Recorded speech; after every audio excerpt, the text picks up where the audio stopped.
They were 7 men who rode together into cinema history. But once the cameras stopped rolling, their real battles began, against illness, fading fame, and heartbreaking deaths. The stars of the Magnificent Seven became icons. And then, one by one, they were gone. In this video, we uncover their rise, their struggles, and their lasting legacy. Let's dive in. Vin Tanner, the cool, sharpshooting drifter in the Magnificent Seven, became one of the most iconic gunslingers in cinema thanks to the magnetic presence of Steve McQueen. Born on March 24, 1930, McQueen was 30 when he first brought Vin Tanner to life, displaying the charisma and subtle intensity that would earn him the title, the King of Cool.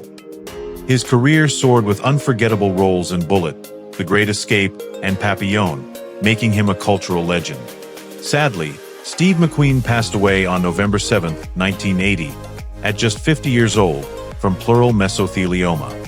His legacy as Hollywood's ultimate anti-hero endures timelessly. Calvera, the ruthless yet charismatic bandit leader in the Magnificent Seven, became one of cinema's most memorable villains thanks to the magnetic performance of Eli Wallach. Born on December 7, 1915, Wallach was 44 when he first embodied Calvera, bringing both menace and wit that elevated the role beyond a typical antagonist. Already a respected stage and film actor, he went on to star in classics such as The Good, The Bad and the Ugly and The Misfits, building a legendary career. Sorrowfully, Eli Wallach passed away on June 24, 2014, at 98. His legacy as one of Hollywood's great character actors endures powerfully. Chris Larrabee Adams, the fearless, black-clad leader of the Magnificent Seven, became an immortal figure of Western cinema thanks to the commanding performance of Yul Brynner.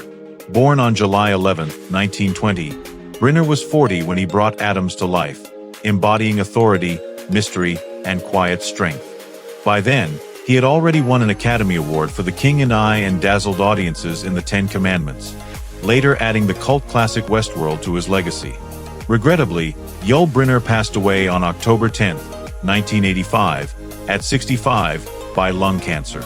His unforgettable portrayal as Adams remains a cornerstone of film history, inspiring generations. Bernardo O'Reilly, the tough yet compassionate gunslinger in the Magnificent Seven, became one of the film's most memorable heroes thanks to the rugged presence of Charles Bronson. Born on November 3, 1921, Bronson was 38 when he brought O'Reilly to life, capturing both grit and heart as the protector of village children. With his piercing looks and stoic charisma, he rose to fame in films like The Great Escape, The Dirty Dozen, and later the Death Wish series, cementing himself as an action icon. Heartbreakingly, Bronson passed away on August 30, 2003, at 81, from pneumonia. His legacy as cinema's quiet tough guy endures timelessly. Lee, the haunted gunfighter battling fear and self-doubt in the Magnificent Seven, was brought to life with quiet intensity by Robert Vaughn. Born on November 22, 1932, Vaughn was 27 when he first took on the role, giving Lee a sense of fragility and humanity that contrasted the bravado of his fellow gunslingers. His career flourished with acclaimed performances, most notably as Napoleon Solo in The Man from UNCLE and roles in films like Bullitt. Sadly, Robert Vaughn passed away on November 11, 2016, at 83, due to acute leukemia. His legacy as a versatile and stylish actor remains deeply cherished. Harry Luck, the opportunistic yet loyal gunfighter in The Magnificent Seven, was portrayed with charm and sly determination by Brad Dexter. Born on April 9, 1917, Dexter was 43 when he stepped into Harry's role, bringing both humor and ambition to the group of hired guns. Beyond the film, he worked steadily in Hollywood, appearing in The Asphalt Jungle and The Magnificent Yankee, while also becoming known as a close friend of Frank Sinatra, even saving his life in a famous 1964 incident. Sorrowfully, Brad Dexter passed away on December 11, 2002, at 85, from emphysema.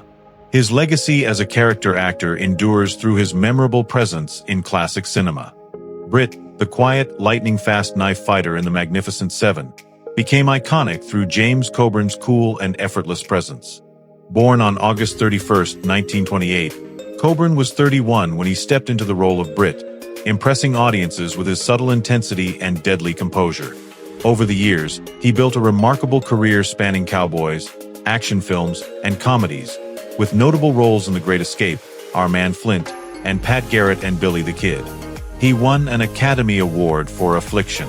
Regrettably, Coburn passed away on November 18, 2002, at the age of 74, from a heart attack. His enduring charisma lives on in Hollywood legend. Hilario, the humble farmer who seeks the help of the gunfighters in The Magnificent Seven, was portrayed with sincerity and quiet dignity by Jorge Martinez de Hoyos. Born on September 25, 1920, he was 40 when he brought Hilario to life, giving a heartfelt voice to the villagers' struggles. A respected Mexican actor, de Hoyos enjoyed a long career in film, television, and theater, often celebrated for his versatility and authenticity. Heartbreakingly, he passed away on May 23, 1997, at 76, from lung cancer. His performance in the classic Western endures, reminding audiences of courage, resilience, and humanity. Petra, the young woman whose kindness and courage bring warmth to the Magnificent Seven, was portrayed with grace and sincerity by Rosenda Monteros. Born on August 31, 1935, Monteros was just 25 when she stepped into Petra's role, giving audiences a touching glimpse of humanity amid the violence. A celebrated Mexican actress, she went on to enjoy a distinguished career in both national and international cinema, with films like Nazarene and She.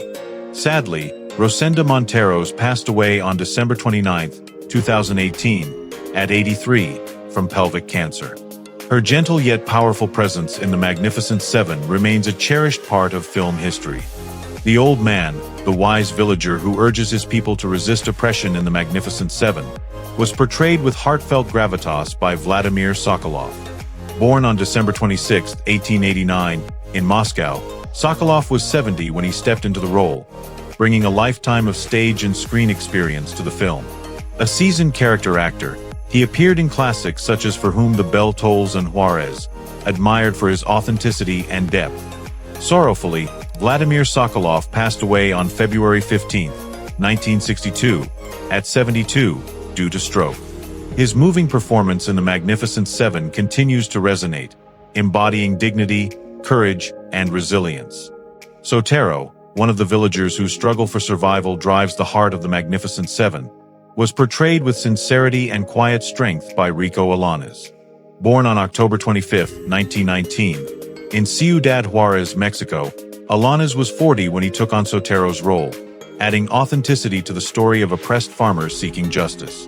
A dependable character actor, he built a steady career in westerns and television, appearing in Gunsmoke, Bonanza, and The High Chaparral. Regrettably, Rico Alaniz passed away on March 9, 2015, at 95. His contribution to classic Western cinema ensures his presence remains unforgettable. Villager, one of the humble farmers whose plea for justice sets the story in motion in The Magnificent Seven, was portrayed with sincerity and dignity by Natividad Vacio. Born on September 8, 1912, in Mexico, Vacio was 48 when he appeared in the classic Western, contributing authenticity and heart to the tale of courage and survival. Beyond this role, he enjoyed a long career as a character actor in Hollywood, appearing in television and films such as Zorro and The High Chaparral. Heartbreakingly, Natividad Vacio passed away on October 31, 1996, at 84, by Alzheimer's. His work remains part of the rich legacy of Mexican-American actors in Hollywood history. Miguel, the earnest villager fighting for his people's survival in The Magnificent Seven, was portrayed with sincerity by John A. Alonzo. Born on June 12, 1934, Alonzo was 26 when he stepped into Miguel's role, marking the beginning of a remarkable career. Though he started as an actor, he later became one of Hollywood's most respected cinematographers, known for his groundbreaking work on Chinatown, Scarface, and Norma Ray. His artistry behind the camera earned him lasting recognition in film history. Sadly, John A. Alonzo passed away on March 13, 2001, at 66, due to cancer. His legacy endures both on screen and behind the lens.